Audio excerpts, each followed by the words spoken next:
What's up everybody, Bandit and Chad here for another Taco Tuesday, and today we're going to talk a little bit about towing. So we both have V6 trucks. I have an access cab, Chad has a double cab with the long bed, and that means that my truck actually tows the most. It has the greatest towing capability out of any Tacoma because it is basically the smallest truck with the biggest engine, and that puts me at a towing capacity of around 6,800 pounds, which is really right in line with all the other manufacturers. I think that the Colorado in the same trim might tow maybe 7,000 pounds, you know, within 200 pounds of that or so. But this truck here tows a little bit less. It's around 6,400 pounds. I have yet to tow with my truck. We don't really have a trailer or anything that I can test it out with.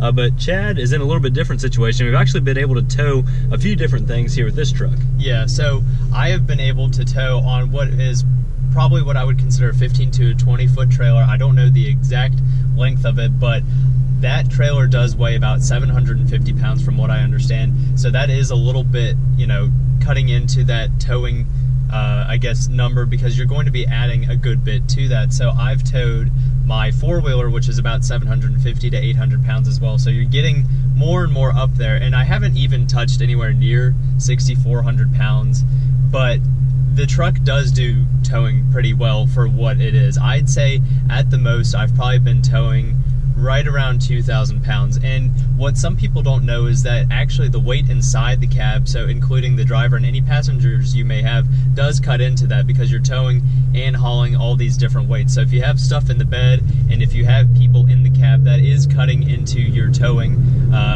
limits. So the thing that really does change this truck when it comes to towing is whether or not you have the towing package. So if you don't have the towing package, your limits are at around 3,000 to 3,500 pounds, something like that.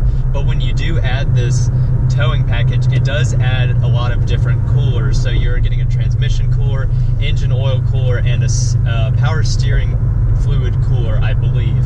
So all of those things do kind of help improve your towing ability because you are putting your transmission, your engine, and steering components, I suppose, under more stress. Exactly, and it's not just the extra cooling hardware that you get when you get the towing package, it's also the actual trailer hitch and everything else.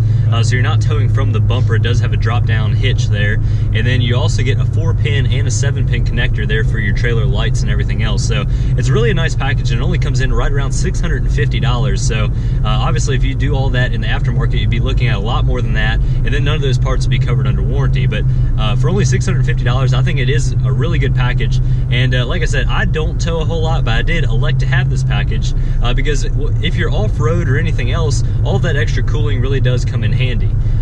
So we would definitely recommend that package, and so far we've been really impressed with the truck. Now it does drop down into some lower gears and everything else, especially when you hit hills when you are towing. So you know, a lot of times we'd be cruising around in, say, 4th gear instead of 5th gear, or so on.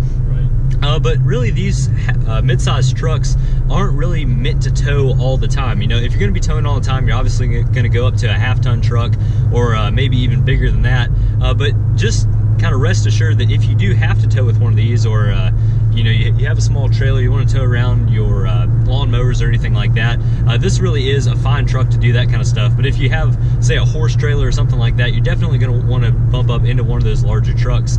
And you know, the Colorado does offer a diesel variant, which is best in class for towing for the mid-size trucks. But even that is not going to tow nearly as well as a half-ton truck or anything else. You know, you want to have a little bit wider wheelbase, a little bit longer wheelbase, and everything else. And you'll have a little bit stronger brakes there on a half-ton. But so far, towing, like Chad said, around 2,000 to 3,000 pounds, this truck has been more than capable for that task. Right.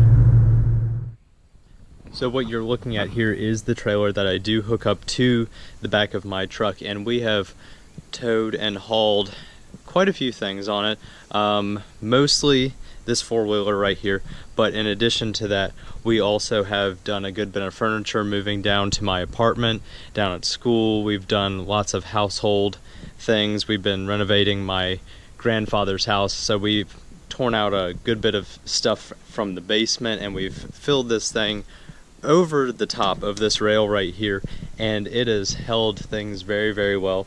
At most, I would say this trailer is about 750 to 800 pounds.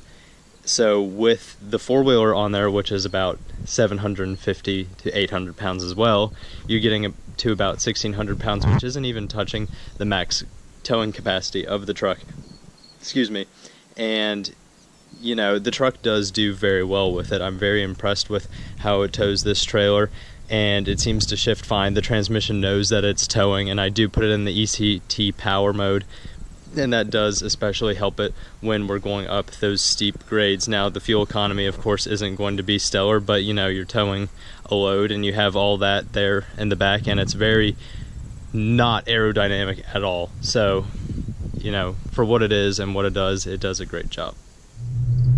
So as far as news goes this week, it looks like Cummins is actually going to join the electric truck game. Now, Cummins has been out for a long time, around 100 years, and you can see him in anything from, you know, some heavy equipment to trucks to road tractors and everything else, but they're actually going to join the road tractor game and start making electric motors for those type of applications. Now, they're saying that they'll first probably hit the market in some form of a passenger bus, so, you know, like a city bus or something like that, and then from there they may ramp up and try to do road tractors and everything else. But before, we've only really heard Tesla working on these electric road tractors, so it's definitely interesting to hear another company get in the mix there.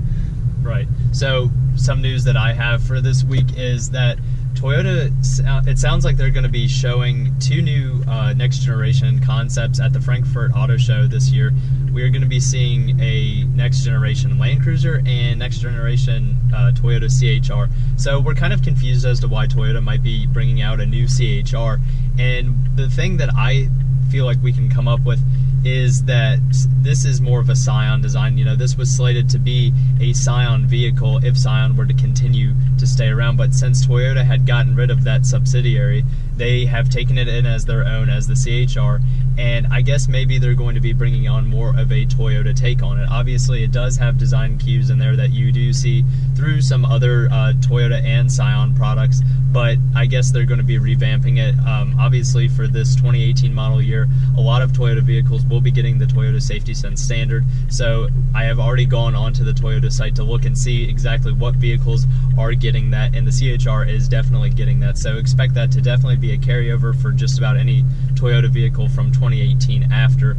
And as far as the Land Cruiser goes, you know, they've had this design out for, I mean, a little while, right? I mean, this is, I don't know exactly what I think the 200 series came out somewhere around 2010. I could be wrong about that, but you know, it's certainly kind of slated for an update there, and especially since they're marketing this kind of as an upmarket, more classy SUV. You know, it basically is a Lexus. You know, these things start around $80,000 now for the 200 series. So, you know, whether it'll be another facelift on top of the 200 series, or whether we'll see maybe the 300 series, or you know, whatever will come after that. But all that remains to be seen. But we'll know a lot more here in the next couple of weeks. Now that pretty much wraps up all the truck news we have, and normally we try to stay out of other news, but I'm sure you all are aware that down in Houston and the rest of really the southern U.S. has really been feeling it here from the flooding and everything else. So stay strong, Houston and Texas and Louisiana and all those places down there. Hopefully we'll be able to rebuild y'all soon, and hope everything works out okay there. But you're certainly in our thoughts and prayers, so I hope everything's working out down there for you all. But that pretty much wraps up everything we have to talk about for this week. Thank you all very much for watching. Have a fantastic week, everybody. We'll catch you next time. See you guys.